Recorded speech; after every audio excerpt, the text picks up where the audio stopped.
वंदे मातरम की आनंद मठ वाली पृष्ठभूमि मुसलमानों को इरिटेट कर सकती है।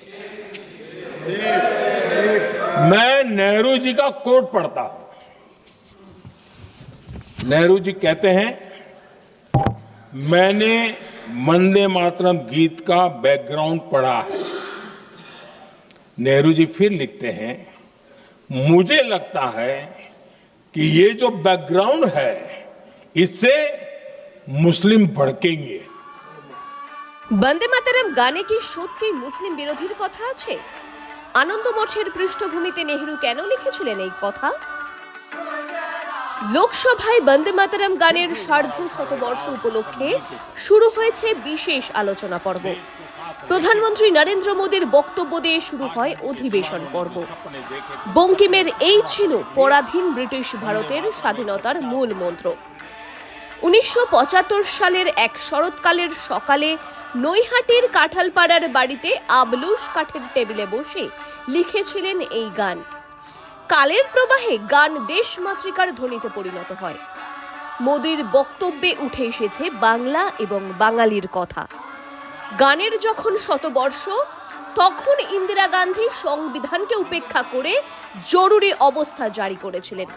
মোদি বলেন, ইংরেজদের হাতিয়ার ছিল বাংলা, আর এই বাংলা থেকেই প্রথম বিভাজনের রাজনীতি শুরু করেছিল ওরা।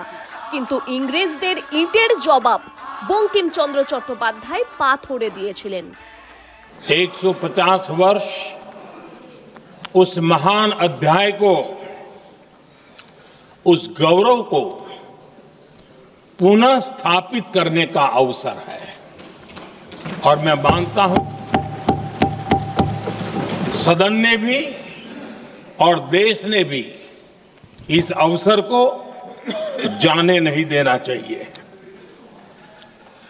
यही वंदे मातरम है जिसने 1947 में देश को आजादी दिलाई। स्वतंत्रता संग्राम का भावात्मक नेतृत्व इस वंदे मातरम के जयघोष में था। লর্ড কার্জনের বঙ্গভঙ্গ প্রস্তাবের বিরুদ্ধে 1905 সালের 7ই অগস্ট কলকাতার কলেজ স্ট্রিট থেকে টাউন হল পর্যন্ত ছাত্র সমাজের মিছিল হয়। এরপর রাতারাতি গান দেশব্যাপী ছড়িয়ে পড়ে। রবীন্দ্রনাথ গানের সুর দিয়েছিলেন। অরবিন্দ বলেছিলেন, এই গান নতুন ধর্মমত। চেন্নাইতে সুব্রমণিয়াম স্বামী তামিল ভাষায় অনুবাদ করে ছড়িয়ে দিয়েছিলেন। লোকসভায় মোদি বঙ্কিমের গান নিয়ে বলেন, জাতীয় গান বন্দে মাতরম ছিল স্বাধীনতা আন্দোলনের প্রাণ এবং মূল মন্ত্র। আমাদের স্বাধীনতার মন্ত্র ছিল এবং বলিদানের মন্ত্র ছিল বন্দে মাতরম। এটা ত্যাগের মন্ত্র, এটা সংকট মোকাবিলার মন্ত্র। भारत के लोगों को मजबूर किया जा रहा था अंग्रेजों के द्वारा, और उस समय उनका जो राष्ट्रीय गीत था, गॉड सेव द क्वीन, इसको भारत में घर घर पहुंचाने का एक षड्यंत्र चल रहा था। ऐसे समय बंकिम दा ने चुनौती दी और ईंट का जवाब पत्थर से दिया, और उसमें से वंदे मातरम का जन्म हुआ।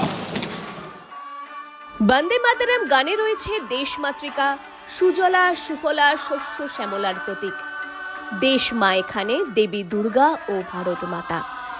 এই গানে দেশমাতার মুক্তির জন্য লক্ষ লক্ষ যুবক গুলি খেয়েছেন, ফাঁসির মঞ্চও বরণ করেছেন। মোদি বলেছেন, 1905 সালের হরিপুরা কংগ্রেসে শিশুরা বন্দে মাতরম গেয়েছিলেন। 1934 সালে চট্টগ্রামে মাস্টারদার ফাঁসি দেওয়ার সময় একটি চিঠিতে একটাই শব্দ ছিল, বন্দে মাতরম। वेद काल से कहा गया है, माता भूमि ही पुत्रो अहम पृथिव्याः, अर्थात ये भूमि मेरी माता है और मैं पृथ्वी का पुत्र हूं। आदरणीय अध्यक्ष जी, यही वो विचार है जिसको प्रभु श्री राम ने भी लंका के वैभव को छोड़ते हुए कहा था, जननी जन्मभूमिश्च स्वर्गादपि गरीयसी।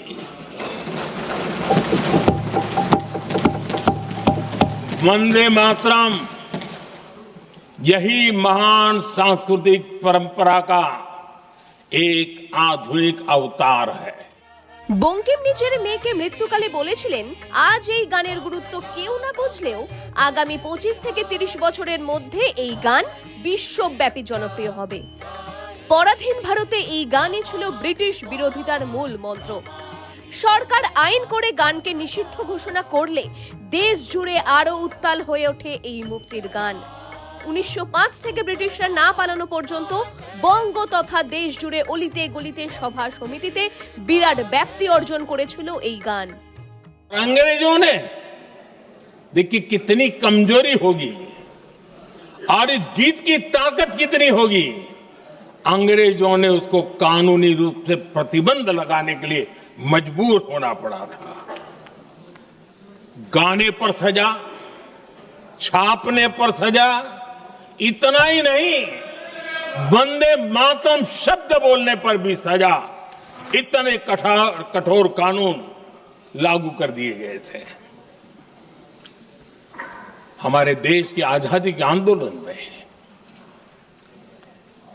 सैकड़ों महिलाओं ने नेतृत्व किया, लक्षावधि महिलाओं ने योगदान दिया।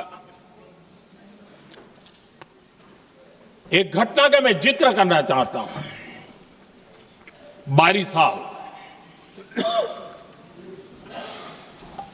साल में वंदे मातरम गाने पर सर्वाधिक जुल्म हुए थे। বন্দে মাতরম গানকে নিয়ে কংগ্রেস অত্যন্ত অভব্য আচরণ কাজ করছে। মুসলিম লীগের নেতারা দেশমাতাকে মা বলতে নারাজ ছিল। গানে তং হি দুর্গা দশপ্রহ ধারিণীং শব্দে আপত্তি তোলেন জিন্নারা। এরপর কংগ্রেস লীগের নেতাদের কাছে মাথা নত করে গানকে দুভাগ করে দেয়। মোদি বলেন, জিন্নাহর বন্দে মাতরমের বিরোধিতার পর সুভাষচন্দ্র বসুকে একটি চিঠি লিখেছিলেন পণ্ডিত জওহরলাল নেহরু, যেখানে তিনি বলেছিলেন যে তিনি বন্দে মাতরমের পটভূমি পড়েছেন এবং ভেবেছিলেন এটি মুসলমানদের উত্তেজিত এবং বিরক্ত করতে পারে। जवाहरलाल नेहरू को अपना सिंहासन डोलता दिखा। बजाय कि नेहरू जी मुस्लिम लीग के आधारहीन बयानों को तगड़ा जवाब देते, करारा जवाब देते, मुस्लिम लीग के बयानों की निंदा करते,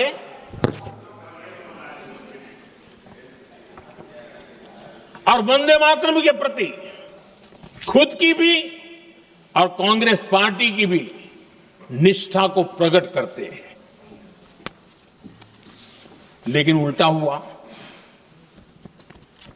वो ऐसा क्यों कर रहे वो तो पूछा ही नहीं, न जाना। लेकिन उन्होंने वंदे मातरम की ही पड़ताल शुरू कर दी।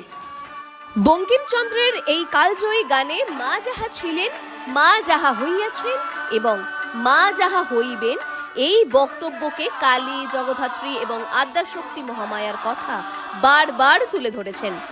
এই গানের দেশপ্রেম, জননী ভূমিমা, ভারতীয়ত্ব বোধ এবং মূর্তি পূজাকে ইন্ডি জোটের নেতারা কতটা গ্রহণ করবেন তাই এখন দেখার। সংবাদ টুডে, ব্যুরো রিপোর্ট।